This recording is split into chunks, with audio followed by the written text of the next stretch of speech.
A chi-squared write-up for a chi-squared test of homogeneity, which would be this to me the second most likely that they might do. Anyway, so here we go. A candy bar company has two factories, one in the Northeast United States and one in the Midwest, that ships to two different regions of the company.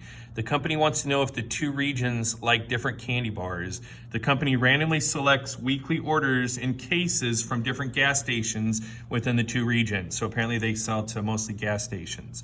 Right? But this one, they keep talking about two different factories in two different regions. This is this one's two sample. They have a sample from the Northeast and they have a sample from the Midwest.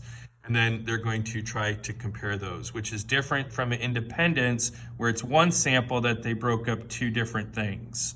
So this was not one sample. I think it turns out to be 76 different cases here.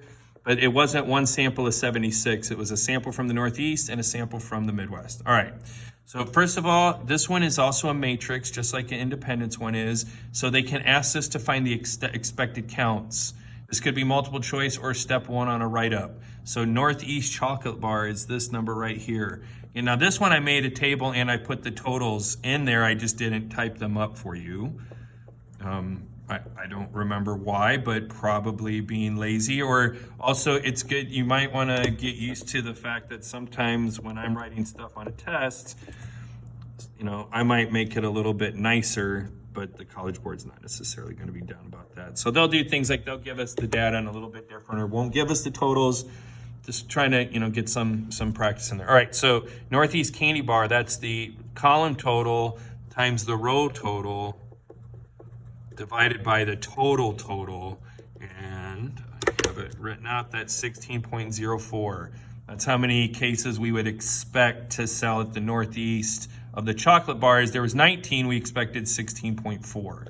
Midwest nut roll, that's this one, so 13 is what we were expecting. 27 times 23 divided by 76, 8.17. We were expecting 8.17, we got 13.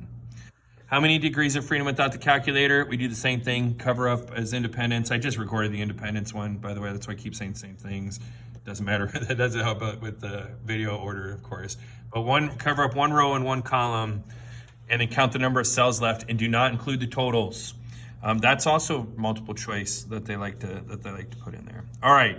Is there any evidence of a candy bar preference?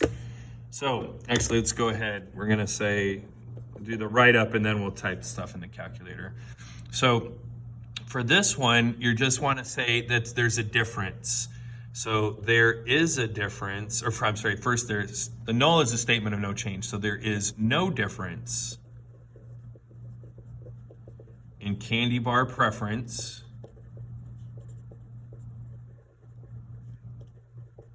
between the Northeast and Midwest region. And I'm going to go ahead and use those abbreviations because I use that abbreviation in the problem. If they give you an abbreviation in the problem, go for it. If they don't, unless it's one that I've told you before that it's okay to use as abbreviation, they're not really big on abbreviations on the AP exam. And then this one is, there is a difference. I put diff instead of difference. I'm not going to go back and change that, but don't do that either. And candy bar preference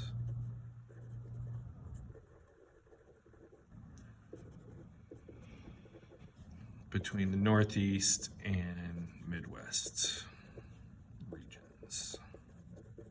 All right, so that's my null and alternate hypothesis. And again, this needs to be put in there somewhere. I like to put it in right here. This is a chi-squared test of homogeneity.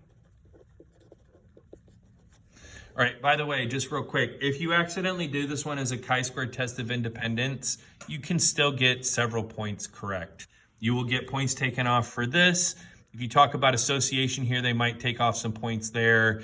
They might still be able to get like halves, so you might get some halves instead of all ones. But if you do that, that is not the biggest deal in the world. And like I said, you can still get 50% or better if you do everything else just right. Because some of it's the same.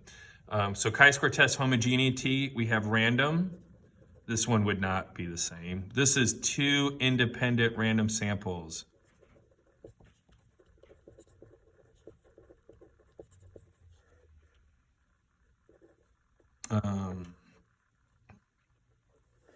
I will just leave it as 2 independent random samples. Then the 10% rule. Now again, there's 2 samples in this case, so we need it to be 530 to the northeast, and 230 candy bar cases to the Midwest, because they're different. They're 2 separate samples, so I need to do the sampling twice here. So we'd say assume, because it doesn't say, but this is pretty safe assumption, at least 530 cases of candy bars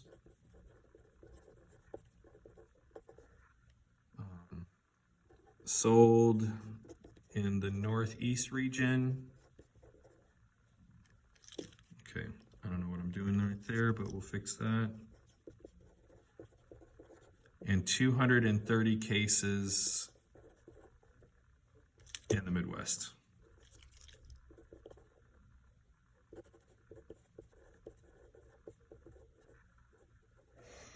All right, and then the large counts, all expected counts greater than or equal to 5, and then we're going to list those after we get the calculator, which is, again, that's where we're at now anyway. So that's kind of the when we need to start that write-up is get your null and alternate, do your inference method, get your conditions, and then it's time to push buttons in the calculator and start grinding it out. All right, so this is a matrix, right? And this one, I went ahead, I've actually already typed this one in. So I slide over to edit matrix A. You'll need to change it to a 2x3 matrix unless for whatever reason yours is already in there. And then type in the numbers, not the totals, just the values. All right, and then I go stat, tests, chi-squared tests, observe, expect. And again, my matrix B is empty, but it's going to calculate it for me. All right, so I've got this information and we're going to come back to it, but what I really need right now is I need my expected count, so I go to matrix B, and then there it is. All right, so this is Northeast, Midwest, and chocolate bar, chocolate almonds, and nut roll. So I kind of just making myself a little table, 16.04, and I'm not going to read these out, but I'm listing them.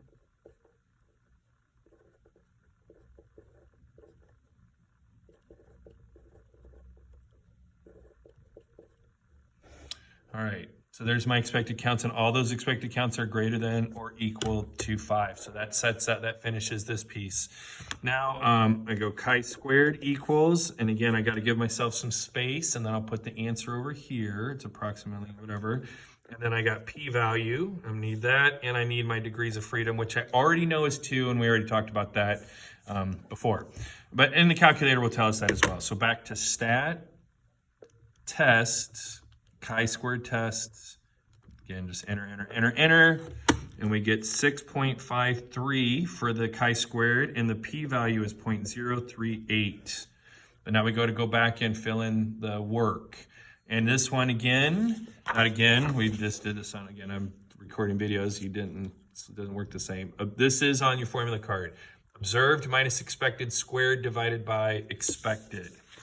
So for the first one, chocolate bar Northeast, I observed 19. I expected 16.04. 04. Divided by 16.04, although this needs to be squared. Plus, Northeast chocolate with almonds, I saw 20. I expected 18.13 divided by 8. Boy. Plus ... And there you go. And now I have my work. And again, if they ask you for a contribution to any of these, you guys can't calculate this one out.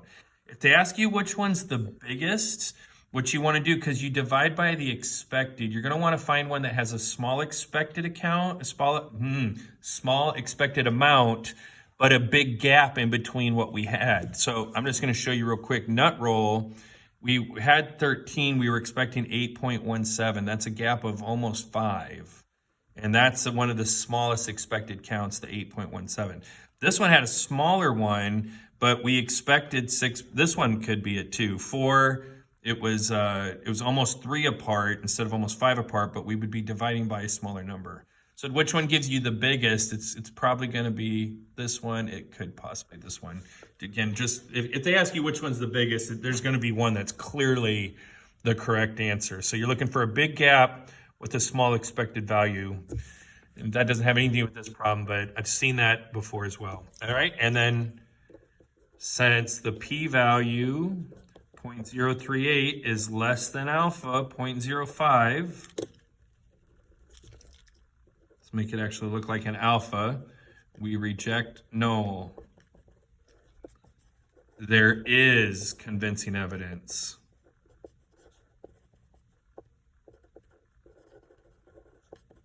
that the alternate is true, that there is a difference in the candy bar preference, etc.